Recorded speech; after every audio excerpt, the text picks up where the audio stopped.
ముచ్చుమర్రి గ్రామంలో 3వ తరగతి బాలికపై జరిగిన గ్యాంగ్ రేపు కేసు విషయంలో సంచలన విషయాలు బయటికి వచ్చాయి. అత్యాచారం చేసి హత్య చేసింది ఆ ముగ్గురు మైనర్ బాలురే. నంద్యాల జిల్లా పగిట్యాల మండలం ముచ్చుమర్రి గ్రామంలో 3వ తరగతి చదువుతున్న బాలిక గ్యాంగ్ రేప్ కేసులో సంచలన విషయాలు బయటకు వచ్చాయి. బాలికను అత్యాచారం చేసి చంపింది ఆ ముగ్గురు మైనర్ బాలురే. సెల్ ఫోన్లో వీడియోలు చూసి ఈ ఘాతుకానికి పాల్పడ్డారు. గొంతు నిలిమి చంపిన వారికి ఏం చేయాలో అర్థం కాకపోవడంతో మృతదేహాన్ని రాయి కట్టి కృష్ణానదిలో పడేసిన నిందితుల తల్లిదండ్రులు. నంద్యాల జిల్లా పగిట్యాల మండలం ముచ్చుమర్రి గ్రామంలో బాలిక మిస్సింగ్ కేసులో ముగ్గురు బాలురను అదుపులోకి తీసుకున్నట్లు ఎస్పీ ఆదిరాజు సింగ్ రాణా తెలిపారు. మైనర్ బాలిక పార్కు దగ్గర ఆడుకుంటూ ఉండగా అక్కడే ఉన్న ముగ్గురు బాలురు ఆ అమ్మాయికి చాక్లెట్ ఆశ చూపించి అమ్మాయిని అత్యాచారం చేసి గొంతు నులిమి చంపారు. వారికి ఏం చేయాలో అర్థం కాక కొంత దూరం సైకిల్తో మోటార్ వాహనంతో అమ్మాయిని తీసుకువెళ్లారని, ఆ ముగ్గురు పిల్లలలో ఒక బాలుడి తండ్రి, మరో బాలుడి పెద్దనాన్న వారికి సహకరించి అమ్మాయి మృతదేహాన్ని కృష్ణానదిలో రాయి కట్టి పడేసినట్లు పోలీసులకు సమాచారం ఇచ్చారు. వారి సమాచారం మేరకు ఎస్డీఆర్ఎఫ్, ఎన్డీఆర్ఎఫ్ బృందాలతో సెర్చింగ్ నిర్వహించామని, అమ్మాయి డెడ్ బాడీ కోసం గాలింపు చర్యలు చేస్తున్నామన్నారు. అందరికీ నమస్కారం. ఇప్పుడు మనం ముచ్చమరి పిఎస్లో జరిగిన మిస్సింగ్ కేసు గురించి, మిస్సింగ్ గర్ల్ కేసు గురించి కొన్ని డీటెయిల్స్ ఇవ్వడానికి ఈరోజు ఇంట్రెస్ట్ పెట్టడం జరిగింది. మన 7th జూలైకి 69/24 కేసులో ముచ్చమరి పిఎస్కి ఒక గర్ల్ మిస్సింగ్ కేసు నమోదైంది. ఈ మిస్సింగ్ కేసులో 9-year-old అమ్మాయి బయట ఆడడానికి వెళ్ళినప్పుడు మళ్ళీ తిరిగి రాలేదని కంప్లైంట్ ఇచ్చారు ఫాదర్. మన ఇన్వెస్టిగేషన్ వెంటనే స్టార్ట్ చేసి పాత ఎస్పీ గారు, ఇన్స్పెక్టర్, ఎస్డిపి అందరు ఆఫీసర్స్కి ఇన్స్ట్రక్షన్ ఇచ్చి ఆ కేసు మీద ఉండమని చెప్పారు. దాంట్లో ముఖ్యంగా మన ఇప్పటి వరకు తెలిసిన విషయంలో ఏముంది, ఆ టైంలో ముగ్గురు పిల్లలు ఎవరెవరు child in conflict with law ఉన్నారు. ముగ్గురు ఈ అమ్మాయికి పక్కనే తీసుకువెళ్ళి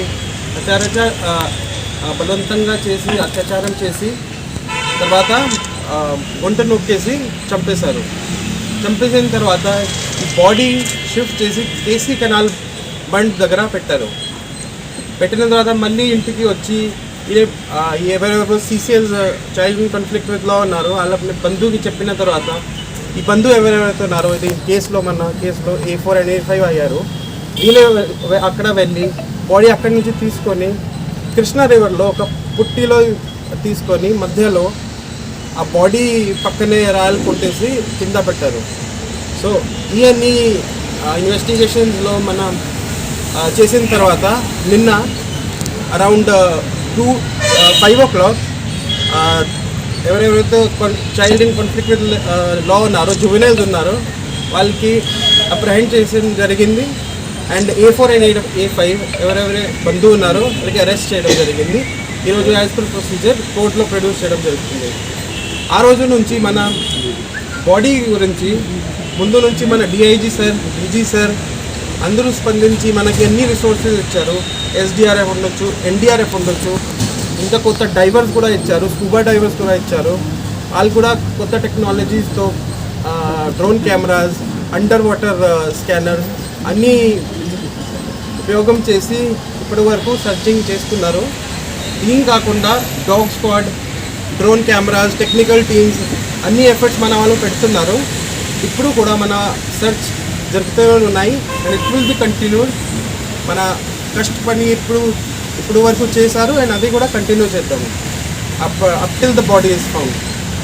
సో దీంట్లో ముఖ్యంగా 69/24 గర్ల్ మిస్సింగ్ నుంచి case has been already into 70 clause 70/2, 103 clause 1, 238A and 6 and 5 of POCSO act. ముఖ్యంగా దీంట్లో గ్యాంగ్ రేప్ వస్తుంది, murder and concealment of evidence and POCSO act. విషయం గారు మాట్లాడారు, కంటిన్యూగా పర్సూ చేస్తున్నారు. ఇదే ఎట్లా ఆపరేషన్స్ ఏమేమి జరుగుతున్నాయి, ఫీడ్బ్యాక్ తీసుకోవటం, మాకు ఇన్స్ట్రక్షన్స్ ఇవ్వటం, చాలా డెప్త్గా గైడ్ చేయటం, డీజీ గారు కానీ, ఎస్ఎం గారు కానీ, సీనియర్ ఆఫీసర్స్ అంతా కూడా దీని మీద ఫోకస్ చేయడం జరిగింది. సార్ పిల్లలు నేరం చేసిన తర్వాత పెద్దలు ఎందుకు ఇన్వాల్వ్ అయ్యారు అంటే వాళ్ళు వెళ్ళి పెద్దలకు చెప్పారు సార్ ఏం జరిగింది? వాళ్ళు పెద్దలకు పేరెంట్స్ చెప్పడంతో ఇంకా వాళ్ళని కన్సిల్ చేయాలనే ఉద్దేశం, వాళ్ళని కేసులు ఎంపిక అవ్వకుండా ప్రొటెక్ట్ చేయాలనే ఉద్దేశంతో వీళ్ళు ఎంటర్ అవ్వడం. అంటే పిల్లలు నేరానికి పాల్పడడానికి ప్రధాన కారణం ఏమై ఉండొచ్చు అంటే మీ దర్యాప్తులో సెల్ ఫోన్ చూడడం కానీ? ఒకటి సెల్ ఫోన్ చూడడం అయితే వీళ్ళకు ఉంది. ఆ రకంగా దాన్ని చూస్తూ అదే పద్ధతిలో వీళ్ళు ఆ ప్రయత్నం కూడా చేయడం జరిగింది.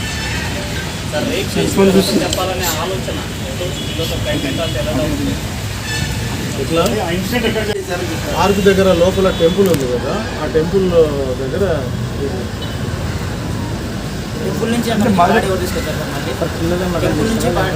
అఫెన్స్ జరిగింది టెంపుల్ దగ్గర. ఇది సెక్షువల్ అఫెన్స్ జరిగింది. అక్కడి నుంచి బయటికి వెళ్తారనమాట, చాక్లెట్ ఇచ్చేసి బయటికి తీసుకెళ్తారు. బయటికి తీసుకెళ్ళిన తర్వాత వీళ్ళకి కెనాల్ గట్టు దగ్గరికి వెళ్ళిన తర్వాత వాళ్ళ మైండ్ సెట్ మారుద్ది. అక్కడి నుంచి తీసుకెళ్ళి వాళ్ళు టోటలింగ్ చేసి చేస్తారు.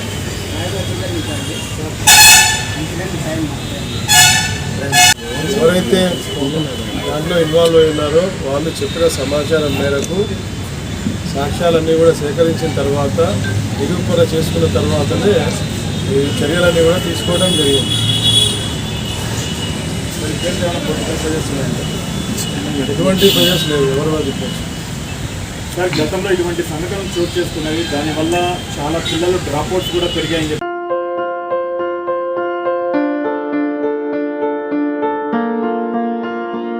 సంస్కృతి సాంప్రదాయం, ప్రేమ, ఆప్యాయత, రాజసం ఉట్టిపడే వేడుకలకు అనువైన ప్రదేశం ఎంఎల్ఎన్ కన్వెన్షన్ హాల్. కని విని ఎరుగని రీతిలో జరిగే మీ ఇంటి కళ్యాణ వైభోగానికి అందమైన కళ్యాణ వేదిక MLN convention hall. MLN convention hall ప్రత్యేకతలు: సువిశాలమైన wedding halls, centralise AC banquet hall మరియు విశాలమైన డైనింగ్ హాల్, వధువరుల కోసం ప్రత్యేక ఏసీ మరియు నాన్ ఏసీ గదులు, నక్షత్రాల వెలుగులో పచ్చని పచ్చికపై పార్టీల కోసం అనువైన గార్డెన్. ఎంఎల్ఎన్ కన్వెన్షన్ లో సీసీటీవీ పర్యవేక్షణతో పూర్తి భద్రత. ఎక్స్పీరియన్స్ అండ్ ప్రొఫెషనల్ వర్కర్స్ గల అన్నపూర్ణ గ్రూప్ వారి సేవలు. 2000 వాహనాలు పార్కు చేసేందుకు సువిశాల పార్కింగ్ సౌకర్యం. మీ ఇంట జరిగే అన్ని శుభకార్యాలకు, పెళ్లి, reception, engagement, birthdays, get together, corporate events, ఏ ఇతర శుభకార్యాలకైనా అందమైన వేదిక ఎంఎల్ఎన్ కన్వెన్షన్ హాల్. బుకింగ్ కోసం సంప్రదించండి 7550438888 మరియు 7550428888. మా అడ్రస్ చీర్యాల లక్ష్మీ నరసింహస్వామి దేవాలయం ప్రక్కన, near outer ring road, Keesara junction, Cheeryal గ్రామం, మేడ్చల్ జిల్లా.